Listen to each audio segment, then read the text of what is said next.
Do you have anything, like, is there something like that we can do for ourselves, for someone watching, if they find themselves, wow, I always seem to go into this funk, or I always seem to get myself into this state. Is there a way that we can break our own patterns that can be helpful? There is. I think the first step is the awareness that it is a pattern, that it is not you.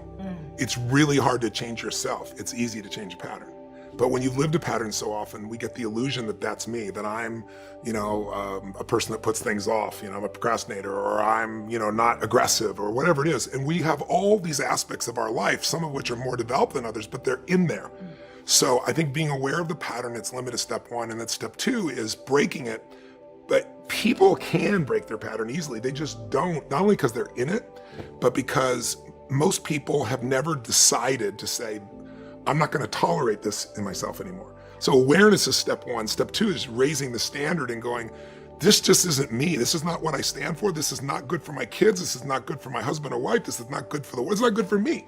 And then putting a line in the sand that says, this ends here now. And then how to break your pattern. There's a million ways to break your pattern. I mean, all lasting change happens in an altered state. See, most of us think of hypnosis, like people say, you can't hypnotize me, and they're usually in a trance when they're telling me that. I don't hypnotize anybody, I de-hypnotize them. We've been hypnotized by our culture to settle for things. We've been hypnotized by our past to think of ourselves as being limited when we're not. And so what I really try to do is I alter people's state, because in an altered state, you'll do it. Just knowing, most of us know what doesn't work and what works. Most of us know when we're screwing up. Most of us know what we should do, but we don't do it. And the reason is because in that state of mind, you're not going to. If you want, I can go on a rant on what is my highest level mission right now. Yes, please. Okay. So for decades, my obsession has been, what makes the difference in people, right? Why do some people, you give them everything, love, joy, tremendous education, economic well-being, and they end up going in and out of rehab all day long? How many actors, actresses, wealthy people have you seen do this? It's sad. And then there are people that life has just beat the hell out of, right? People have gone through physical abuse, sexual abuse, emotional, spiritual abuse. And many of those people, rather than being broken, become so hungry, so driven, because they don't want anybody else to experience that. I'm an example of that they become masterful in things, right? But along the way, I was like, okay, so what am I really about? I said, my real mission is to help people get what they really want. And help them have what I would call, you might say, I want to lose weight, I want to make more money, I want to have a better relationship. But what people really want is an extraordinary life, a magnificent life, which to me is life on your terms. Not Tony's terms, not your friend's terms, not even your spouse's terms. Like, what is going to light you up in this life? And once people know what that is, you need two skills to get there. One I've taught for decades, the science of achievement. And you know me well enough, and I know you well enough, that we both have been obsessive about finding the strategies that can help people get the result they want faster than they ever have. And you're brilliant at it, and I'm really good at it, and we have a lot of friends that are really good at it. But most people can figure that out. We can help them do it faster. And I think that's a great service, and I love being able to do that. And I love knowing answers that can help people so quickly.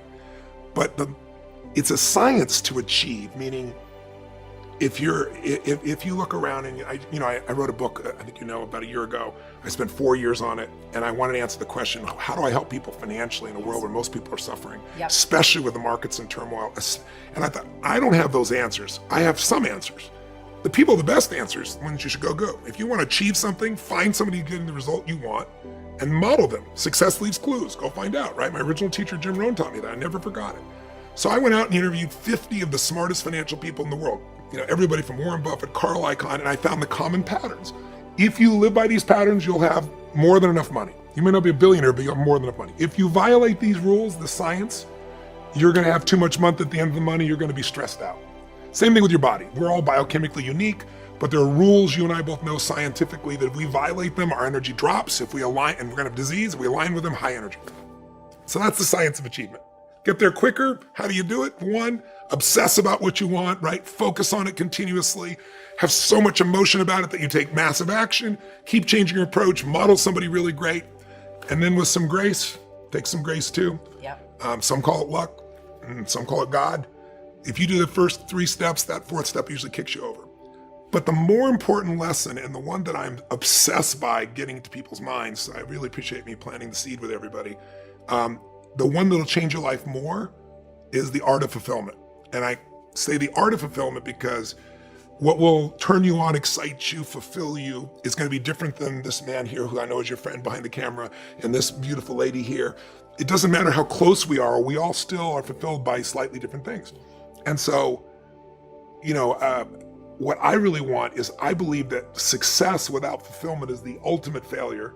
And I really want people to be fulfilled even more so, because billionaires, that sounds ridiculous, but they're a dime a dozen. That's an exaggeration, meaning lots of people become billionaires. What's a hell of a lot more rare is someone who loves life every single day and stays happy when it doesn't go their way. There's nothing worse than an angry rich man, an angry rich woman. You want to slap them. It's like they have every benefit in life, but that's what the human mind does. The human brain is 2 million years old, and this is not designed to make you happy. It's designed to make you survive. And survival, it does it by fear. So what the brain does is looks for, what do I need to fight or flight from? And so it's always looking for what's wrong. And our minds can take us over unless your heart is what's running you. So what I try to do is show people how to shift that. Achievers don't think they have fear. I've shared with you before, like, stress is the achiever word for fear. I'm never fearful, I'm just stressed. Well, if I follow your stress, it'll take me to your fear. So what I found is, I suffered because suffering, there's only 2 states you can live in, 2 types. Beautiful states of being. Happiness would be one. But if you just try to be happy all the time, it's not real. Right? If some people smile so much their face hurts. It's a beautiful thing, but our nervous system needs variety in our nervous system. So think of it this way. Beautiful states could be awe. It could be love. It could be passion. It could be a courageous moment. It could be being driven. It could be happy. But in those states, no one has to tell you what to do, and you always treat yourself and others in the right way, and no one has to tell you to, because in that state, you just do the right thing in those states. The other states we can live in are suffering states.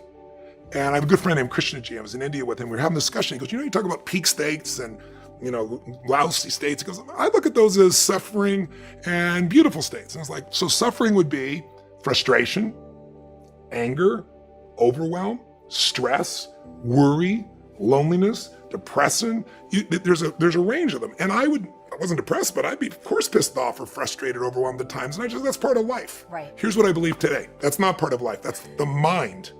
That if you don't manage it, you can have everyone loving you. You can have those beautiful family. You can have 20 Academy Awards. You can have all the money you could spend, and you're still going to be in pain. So my invitation to those viewers that are watching us, and to you as a dear friend, yes, is to raise the bar on what we call suffering, so you see it for what it is, and to realize that you can free yourself from it. And it's not some ethereal, spiritual thing from India to do that. It's just, I think life is too short to suffer.